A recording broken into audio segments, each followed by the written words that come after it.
my overweight patients blame their struggles on their slow metabolism. Whenever I hear that, I realize that a lot of people aren't exactly sure what metabolism really is and whether or not there's anything they can do to speed it up. But it's not that complicated, and if you understand what determines your metabolic rate, it's a lot easier to understand what you can and can't do about it.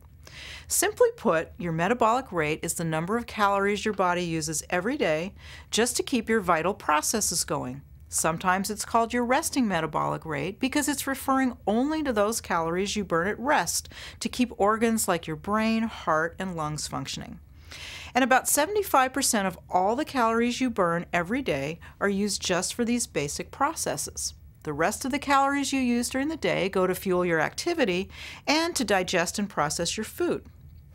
Each of us has our own unique resting metabolic rate that's determined primarily by how much lean body mass we have.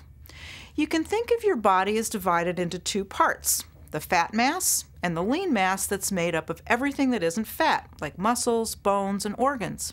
Every pound of body fat you have burns only about 2 calories a day, but every pound of lean mass burns 7 times that amount.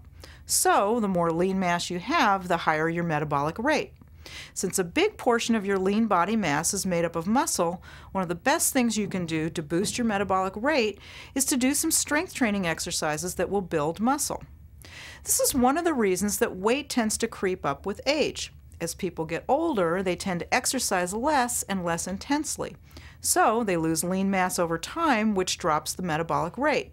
And if they don't cut calories to offset this decline, the pounds start to pile up. It is true that your metabolic rate can slow a bit when you start dieting and cut calories. It's your body's natural response to try to conserve if it senses that fewer calories are coming in. But the decrease in metabolic rate is relatively small, and if you become more active as you lose weight, you can offset these small changes. It's also a good idea to eat small, frequent meals to keep the body from shifting into conservation mode. And if you know someone who seems to eat all the time and yet never puts on an ounce, you might want to chalk up their good luck to a fast metabolism. That could be. They may have more muscle than the average person, which would make for a higher metabolic rate. But naturally slender people also tend to move around more. They fidget, they talk with their hands, they walk down the hall to talk to a colleague instead of emailing. And more activity means more calories burned. So once you've made the commitment to boost your metabolism by building more muscle, go ahead and put those muscles to use and move around frequently throughout the day.